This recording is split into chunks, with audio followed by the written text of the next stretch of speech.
लीजिए, स्वागत है आपका हमारे पॉडकास्ट में। हम चुनते हैं कुछ बड़े हिस्टोरिकल इवेंट्स और देखते हैं उनको हर साइड के पर्सपेक्टिव से। हमारा गोल ये है कि आपको अच्छी जानकारी मिले और हम उस विनर वाली हिस्ट्री को कम करने की कोशिश करें जो अक्सर हमें टेक्स्ट बुक्स में मिलती है। आज हम बात करेंगे 20वीं सेंचुरी के सबसे कॉम्प्लेक्स और दिल तोड़ने वाली पॉलिटिकल इवेंट्स में से एक के बारे में, 1947 में इंडिया की इंडिपेंडेंस और पार्टीशन के बारे में। ये कहानी आज क्यों ज़रूरी है? क्योंकि उस मोमेंट की लेगेसी, मॉडर्न इंडिया और पाकिस्तान का जन्म, आज भी साउथ एशिया की जियोपॉलिटिक्स को डिफाइन करती है। इसने 2 न्यूक्लियर आर्म्ड स्टेट्स बनाए, इसने टेरिटरी, आइडेंटिटी और रिलीजन को लेकर होने वाले झगड़ों की स्टेज सेट कर दी जो आज भी चल रहे हैं। प्रेजेंट को समझने के लिए हमें उस खास साल की अलग अलग नैरेटिव्स को समझना होगा। लो भाई, आज की इस जरा हटके वाली बात में हम 3 अलग अलग और ज्यादातर एक दूसरे से नाराज रहने वाले नजरों को देखेंगे। पहले हम बात करेंगे इंडियन नेशनल कांग्रेस की, वो पार्टी जिसने एक साथ धर्मनिरपेक्ष भारत का सपना देखा और आज़ादी की लड़ाई लड़ी। फिर हम सुनेंगे ब्रिटिश सरकार की बात, वो जो यहाँ राज कर रहे थे और जिन्होंने सब कुछ हमारे हवाले किया। और आखिर में हम बात करेंगे ऑल इंडिया मुस्लिम लीग की, वो ऑर्गेनाइजेशन जिसने मुसलमानों के लिए एक अलग मुल्क पाकिस्तान के लिए लड़ाई की। हम देखेंगे कि हर पार्टी क्या चाहती थी, उन्हें क्या नुकसान हुआ लगा और आखिर में उन्हें क्या मिला। फिर हम शेयर्ड रियलिटी की बात करेंगे, मतलब वो बातें जो सब मानते हैं, चाहे कोई भी कुछ भी कहे। तो चलो शुरू करते हैं इंडियन नेशनल कांग्रेस से। इंडियन नेशनल कांग्रेस के बनने का मेन मकसद ही यही था कि जो हक हिंदुस्तानियों से गलत तरीके से छीने गए हैं उनको वापस दिलवाया जाए। हम इसलिए बने थे ताकि हम देश की एक अकेली असली राजनैतिक आवाज़ बन सकें जो अंग्रेज़ों की गुलामी के खिलाफ खड़ी हो। हमने एकदम से पूरी आज़ादी नहीं मांगी थी, लेकिन ये हमारी एक होकर पूरे देश में स्वराज की मांग ही थी, जिसकी वजह से अंग्रेज़ों को 20वीं सदी के शुरुआत में थोड़ी बहुत संवैधानिक सुधार करने पर मजबूर होना पड़ा। वो सुधार तो बस टुकड़े थे, लेकिन वो हमारी ताकत का सबूत थे। 1929 तक हमारा सब्र खत्म हो गया था। उस साल के लाहौर सेशन में हमने अपनी बात एकदम साफ कर दी थी। पूर्ण स्वराज, पूरी और एकदम आज़ादी, बस यही हमारी मांग है। इससे कम कुछ भी हमारी राष्ट्रीय गौरव के साथ धोखा होगा। हमारी स्ट्रैटेजी तो एकदम मस्त थी। सॉल्ट सत्याग्रह ने ये एकदम क्लियर कर दिया कि नॉन वायलेंट, नॉन कोऑपरेशन का जो अपना तरीका है वो इंपीरियल एडमिनिस्ट्रेशन को इफेक्टिवली पैरालाइज कर सकता है। इससे कॉलोनियल रूल की इनजस्टिस दुनिया भर में एक्सपोज हो गई। दुनिया को पता चल गया कि ब्रिटिश एम्पायर तो सॉल्ट टैक्स और पीसफुल प्रोटेस्टर्स पर किए गए वायलेंस के ऊपर बना हुआ है। हमने अपनी पर्सनल लिबर्टीज खुशी खुशी सैक्रिफाइस की। हमने देश भर की जेल्स भर दी और ब्रिटिश को दिखा दिया कि कितना भी रिप्रेशन कर लो, हम जिस मूवमेंट को लीड कर रहे हैं उसका रिजॉल्व कोई नहीं तोड़ सकता। मोमेंटम तो अपने साथ था। 1937 के प्रोविंशियल इलेक्शंस में कांग्रेस की जो ओवरवेलमिंग विक्ट्री हुई, उससे ब्रिटिश और दुनिया को कंफर्म हो गया कि इंडिया भर के लोगों का मैंडेट अपने पास है। हम तो गवर्नमेंट इन वेटिंग थे। जब वर्ल्ड वॉर 2 शुरू हुआ तो हमें लगा अपना मौका आ गया है। हमने हिम्मत से ब्रिटिश सरकार से वॉर के मकसद बताने को कहा। हमने एकदम साफ कह दिया कि इंडिया फॉरेन लड़ाई में तभी साथ देगा जब हमें फॉरेन आज़ादी की गारंटी मिलेगी। फिर जो हमारे लीडर्स को पकड़ा और हमारी प्रोविंशियल मिनिस्ट्रीज को ज़बरदस्ती हटवाया, उससे ब्रिटिश सरकार की हालत पतली हो गई, वो भी ऐसे टाइम पे जब पूरी दुनिया में प्रॉब्लम चल रही थी। हम उनको मजबूर कर रहे थे कि वो हमारी शर्तों पर बात करें, अपनी शर्तों पे नहीं। 1942 का क्विट इंडिया रेजोल्यूशन आखिरी वार्निंग थी, जिस पे कोई समझौता नहीं हो सकता था। इससे ये बात पत्थर की लकीर बन गई कि कॉलोनियल मास्टर्स का इंडिया पे राज करने का कोई हक नहीं बचा है। उसके बाद जो उन्होंने लोगों को दबाने की कोशिश की, उससे तो और भी ज्यादा लोगों का हौसला बढ़ गया। लाखों लोगों को हमने पढ़ाया लिखाया और उनको ब्रिटिश राज के खिलाफ खड़े होने के लिए तैयार किया। जंग के बाद जो बातचीत हुई ना, उसमें साफ दिख गया कि अंग्रेजों ने जानबूझकर हमारी एकता को तोड़ने की कोशिश की, जिसको हमने इतनी मुश्किल से बनाया था। वो लोग सांप्रदायिक ताकतों को बढ़ावा दे रहे थे ताकि हमारी एक राय को कमजोर कर सके। ये उनकी पुरानी बांटो और राज करो वाली चाल थी, जिसको उन्होंने जाते जाते फिर से इस्तेमाल किया। हमने जंग के बाद लंबी बातचीत इसीलिए की क्योंकि ज़रूरी था कि जल्दी से और ठीक तरीके से पावर हमें मिले, जिससे सब कुछ कंट्रोल में रहे। हम चाहते थे कि अंग्रेज़ों के जाने के बाद देश में कोई गड़बड़ ना हो। हमने मजबूरी में कैबिनेट मिशन प्लान को माना क्योंकि उससे भारत एक रहता, लेकिन जिन्होंने उस प्लान को मानने से इनकार कर दिया उन्होंने दिखा दिया कि वो कितने नासमझ हैं और उन्हें ये भी समझ नहीं आया कि हम सब मिलकर जो ढांचा बनाने को राजी हुए थे वो कितना ज़रूरी था। हमने हमेशा एक भारत को बनाए रखने के लिए लड़ाई की। हमें पता था कि ये जो सांप्रदायिक झगड़ा करवाया जा रहा है वो बस अंग्रेज़ों की पुरानी चाल है। लो भाई सुनो, पार्टीशन को एक्सेप्ट करना मजबूरी बन गया था। मतलब इतना खून खराबा और लड़ाई झगड़ा होने का डर था ना कि और कोई चारा ही नहीं था। और ऊपर से अंग्रेज जो जा रहे थे उन्होंने भी लॉ एंड ऑर्डर बनाए रखने में कोई हेल्प नहीं की, उल्टा और बिगाड़ दिया मामला।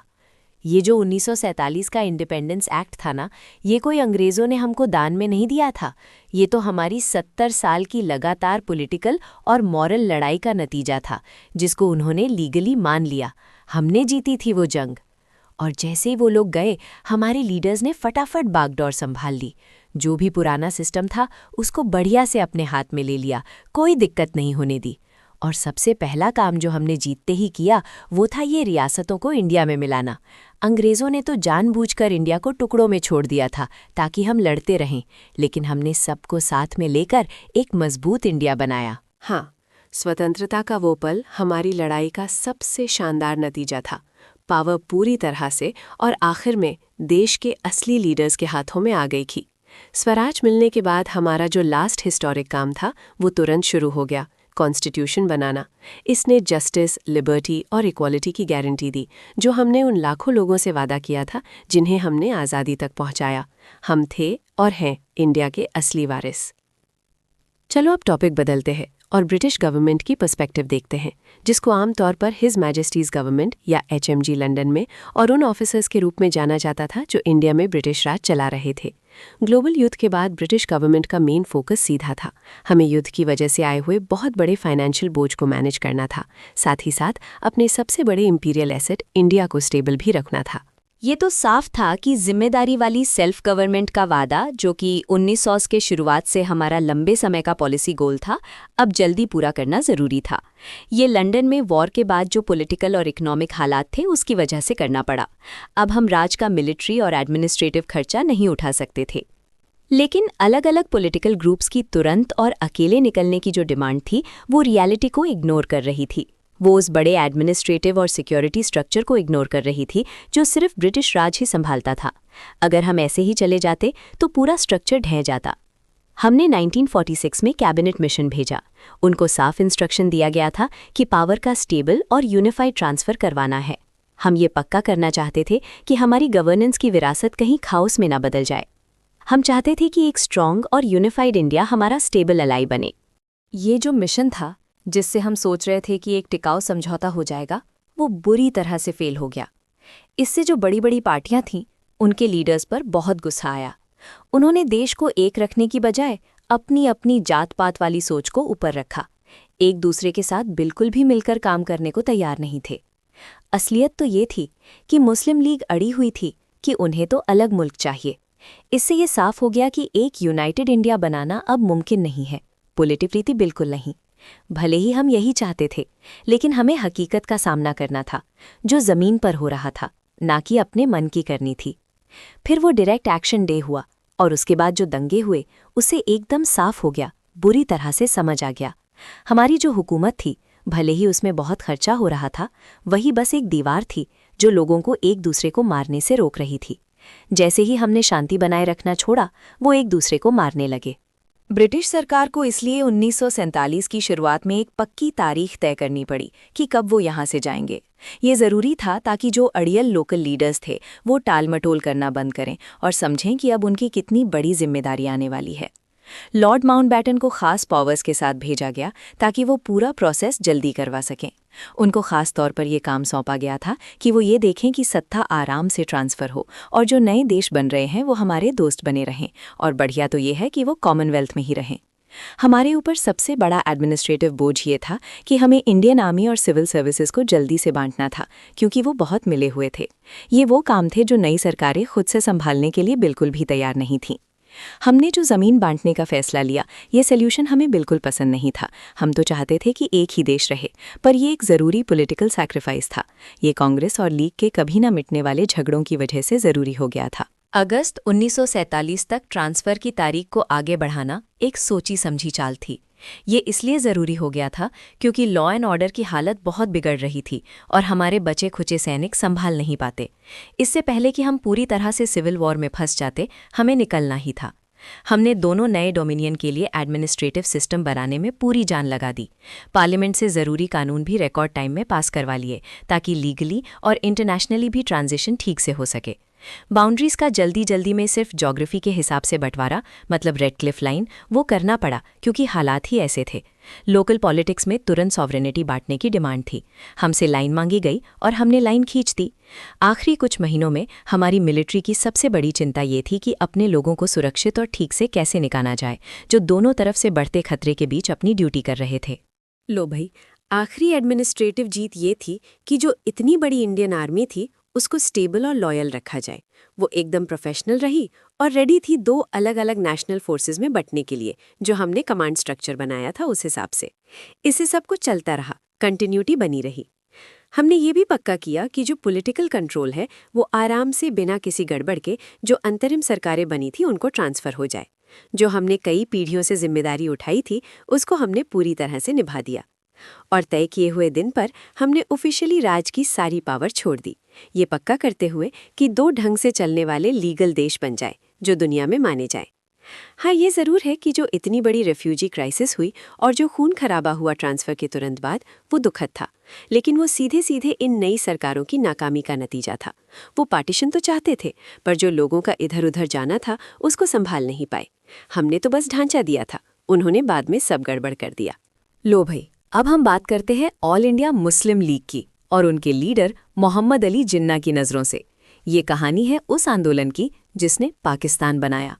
असल में वर्ल्ड वॉर की बात सीन ये था कि ब्रिटिश राज अब इंडिया छोड़ने की तैयारी कर रहा था, तो मुस्लिम नेशन का बचना सिर्फ ऑल इंडिया मुस्लिम लीग की ताकत पर डिपेंड करता था। हमें बिल्कुल साफ दिख रहा था कि कांग्रेस पार्टी, जो सिर्फ मेजॉरिटी कम्युनिटी की बात करती है, वो पूरा का पूरा ब्रिटिश राज का ढांचा हथियाना चाहती है। उनका मकसद था इंडिया के 10 करोड़ मुसलमानों पर हिंदू राज चलाना। हम एक मालिक को दूसरे मालिक से बदलने वाले नहीं थे। देखो, दो अलग अलग मुल्कों का बनना और उनका तुरंत कॉमनवेल्थ में बने रहना इस बात का प्रूफ है कि हमारी एडमिनिस्ट्रेशन की नींव कितनी मजबूत थी, और इससे हमारे डिप्लोमेटिक इंटरेस्ट भी सेफ हो गए। हम लाहौर रेजोल्यूशन की नींव पर डटे रहे। हमने बिल्कुल साफ साफ कह दिया कि मुसलमान एक अलग कौम है और हमें अपने खुद के आज़ाद वतन चाहिए उन इलाकों में जहां हम मेजॉरिटी में हैं। 1946 के प्रोविंशियल इलेक्शन ने हमारी बात को साबित कर दिया। ज़्यादातर मुस्लिम सीटों ने ये पक्का कर दिया कि मुस्लिम लीग ही इस उपमहाद्वीप में इस्लाम की कौम की आवाज़ है। कांग्रेस हिंदुओं के लिए बोलती थी, हम मुसलमानों के लिए। जब कैबिनेट मिशन आया तो हमने अच्छे इरादे से बातचीत शुरू की। हम पाकिस्तान को हासिल करने के लिए डटे हुए थे, लेकिन हम किसी भी ऐसे प्लान पर गौर करने को तैयार थे जो सही मायनों में हमारी राष्ट्रीय पहचान को सेंट्रलाइज्ड अत्याचार से बचा सके। हमने कैबिनेट मिशन प्लान में कुछ कमजोरियां देखीं, लेकिन चालाकी से उस स्कीम की ग्रुपिंग स्ट्रक्चर को मान लिया। इस स्ट्रक्चर में ये उम्मीद थी कि इलाकों को आज़ादी मिलेगी और मुस्लिम मेजॉरिटी वाले इलाके आखिरकार अलग हो जाएंगे। कांग्रेस पार्टी की दोहरी चाल तुरंत समझ में आ गई। उन्होंने प्लान को एक्सेप्ट तो कर लिया, लेकिन ये हक भी रखा कि जब कॉन्स्टिट्यूएंट असेंबली बैठेगी तब वो जो ग्रुपिंग वाले मेन क्लॉज हैं उनको बदल भी सकते हैं या पूरी तरह से हटा भी सकते हैं। उनका इरादा था कि हमें इस प्लान में फंसा लें। और फिर उन्होंने साफ साफ मना कर दिया कि वो सही शर्तों पर इंटरिम गवर्नमेंट में शामिल नहीं होंगे। वो ऐसे पोर्टफोलियो मांग रहे थे जो उन्हें मिलने ही नहीं चाहिए थे। इससे उनका असली इरादा साफ हो गया। उन्हें कोऑपरेट नहीं करना था, बल्कि मुस्लिम लीग को पॉलिटिकल तरीके से दबाना था, गुलाम बनाना था। हमने एकदम सही पहचाना कि कॉन्स्टिट्यूएंट असेंबली, जिसमें मेजॉरिटी पार्टी का राज होगा, वो बस एक जाल है। वो सिर्फ एक यूनिटरी हिंदू मेजॉरिटी स्टेट को मंजूर करने के लिए बनी थी। इसीलिए हमें मजबूरन पूरी तरह से उसका बहिष्कार करना पड़ा। कांग्रेस की जिद की वजह से जब कॉन्स्टिट्यूशनल तरीके पूरी तरह से फेल हो गए तो हमें डायरेक्ट एक्शन लेना पड़ा। हमें ये दिखाना ज़रूरी था कि पाकिस्तान के लिए मुस्लिम कौम कितनी गहराई से और बिना किसी समझौते के तैयार है। जो बाद में हिंसा भड़की वो तो बहुसंख्यक समुदाय ने ही शुरू की थी, पर इसका झूठा इल्जाम हमारे खुद के अधिकारों की मांग पर लगाया गया, जबकि असलियत तो ये थी कि हमें एक अलग मुल्क चाहिए था जहां हमें सताया ना जाए। कलकत्ता और बिहार में जो खून खराबा हुआ, जहां मुसलमानों पर जुल्म हुआ, उसने ये सच्चाई और साफ कर दी। एक देश में साथ रहना नामुमकिन था, क्योंकि उसमें हमारी कौम को हमेशा दबाया जाता। लीग अंतरिम सरकार में इसलिए शामिल हुई क्योंकि हमें कांग्रेस की मनमानी रोकनी थी। हमें ये देखना था कि हमारी कौम के हक सरकार के अंदर सुरक्षित रहें। लॉर्ड माउंटबेटन को सीधा हुक्म था कि जल्दी से सत्ता सौंपनी है। शुरू में उन्होंने एक कमजोर, मिलीजुली सरकार बनाने की कोशिश की, पर हमने साफ इनकार कर दिया, क्योंकि हम बंटवारे से पीछे नहीं हटने वाले थे, हम झुकने वाले नहीं थे। हाँ, तो सुनो, ये मुस्लिम लीग की लगातार एकदम पक्की डिमांड थी, और कांग्रेस ने जो ठीक से पावर शेयर करने से मना कर दिया था, उससे जो पॉलिटिकल डेडलॉक बन गया था, उसकी वजह से आखिर में वाइसरॉय को मानना ही पड़ा कि 2 नेशन थ्योरी तो होनी ही थी। 3 जून का प्लान, मतलब जून 3 प्लान, ये पाकिस्तान के लिए एक जीत तो थी, लेकिन इसमें माउंटबेटन ने जो गड़बड़ की थी वो भी पक्की हो गई। बंगाल और पंजाब का जो गलत और ज़बरदस्ती बंटवारा किया। हमसे कहा गया था कि जो एरियाज मेजॉरिटी में है वो मिलेंगे, लेकिन उन्होंने तो बस कुछ हिस्से दिए। हमने ये बिल्कुल नहीं माना कि बॉर्डर कमीशन को ये हक होना चाहिए कि वो हमसे मुस्लिम मेजॉरिटी वाले एरियाज छीन ले, जैसे कि गुरदासपुर में उन्होंने गलत तरीके से किया। इससे पता चलता है कि पूरे प्रोसेस में कितनी नाइंसाफ़ी थी। रैडक्लिफ अवार्ड की क्रूर नाइंसाफ़ी ने पाकिस्तान से बहुत ज़रूरी इलाके छीन लिए। इससे ये साबित हो गया कि एक साजिश चल रही थी ताकि हमारे नए स्टेट को पैदा होते ही कमज़ोर कर दिया जाए और हमें कश्मीर तक जाने का रास्ता भी ना मिले। 18 अगस्त 1947 को पाकिस्तान का बनना मॉडर्न हिस्ट्री का सबसे बड़ा पॉलिटिकल अचीवमेंट था। ये एक सॉवरेन नेशन बना, इस्लाम का एक किला, जिसने हमें हमेशा के लिए मेजॉरिटी रूल से आज़ाद कर दिया। भले ही हमें अफसोस है उन लाखों मुस्लिम्स का जो नए बने हिंदुस्तान में छूट गए, लेकिन पाकिस्तान का बनना ऑल इंडिया मुस्लिम लीग की एक शानदार और ज़रूरी जीत थी। इसने मुस्लिम नेशन को पूरी तरह से दबने से बचा लिया। हमने 3 अलग अलग दमदार बातें सुनी, अब हमें इनको मिलाना होगा। इस इवेंट की बिल्कुल सच बातें क्या हैं, वो क्या रियलिटी है जो सबको पता है।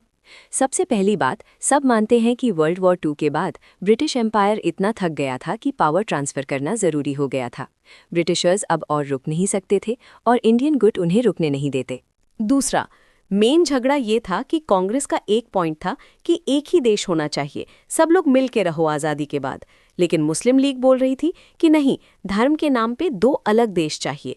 दोनों में से कोई भी अपनी बात से हिलने को तैयार नहीं था, और यहीं पे असली पंगा था। तीसरा, तीनों पार्टी को ये पता था कि ये जो सब कुछ इधर से उधर होगा, ये बहुत ही मुश्किल काम है।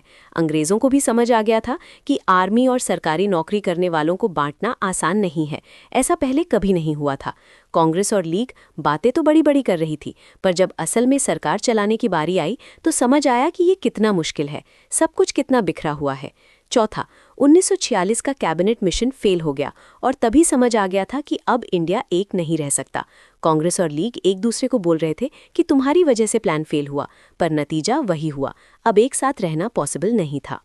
फिफ्थ, मतलब आखिरी बात यह है कि जल्दी से आज़ादी देने का जो फैसला हुआ ना, वो इसलिए हुआ क्योंकि सिचुएशन एकदम कंट्रोल से बाहर हो गई थी।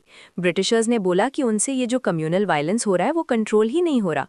कांग्रेस और लीग ने भी माना कि हालात ऐसे थे जैसे सिविल वॉर चल रही हो, और इसीलिए उन्होंने पार्टीशन को एक्सेप्ट किया ताकि खून खराबा जल्दी से जल्दी बंद हो। सिक्स्थ, मतलब छठी बात, इसमें बहुत लोगों की जान गई। नंबर तो ठीक से किसी को नहीं पता, पर सब मानते हैं कि पार्टीशन के टाइम पे सबसे ज़्यादा लोग इधर से उधर हुए थे और बहुत भयानक मारकाट मची थी। इंडिया और पाकिस्तान बनाने की कीमत लाखों जानें देकर चुकानी पड़ी। सेवेंथ, मतलब सातवीं बात, ब्रिटिशर्स ने जो प्रिंसली स्टेट्स थे उनका मसला जानबूझकर नहीं सुलझाया। उन्होंने वो प्रॉब्लम इंडिया और पाकिस्तान पर छोड़ दी कि अब तुम जानो। इसकी वजह से बाद में बहुत दिक्कत हुई, खासकर कश्मीर में। आठवीं बात, जो बॉर्डर बनाया गया था, रेडक्लिफ लाइन, वो बहुत जल्दी में और विवादों से भरा हुआ था। सब मानते हैं कि उसे बहुत जल्दी में खींचा गया, जिसकी वजह से तुरंत बहुत ज़्यादा तकलीफ हुई और बॉर्डर के झगड़े आज तक चले आ रहे हैं। आखिर में इंडिया की आज़ादी बस एक इवेंट नहीं थी, बल्कि 3 अलग अलग लड़ाइयों का मिलना था। कांग्रेस के लिए ये नेशनलिज्म की वो जीत थी जिसका बहुत दिनों से इंतज़ार था।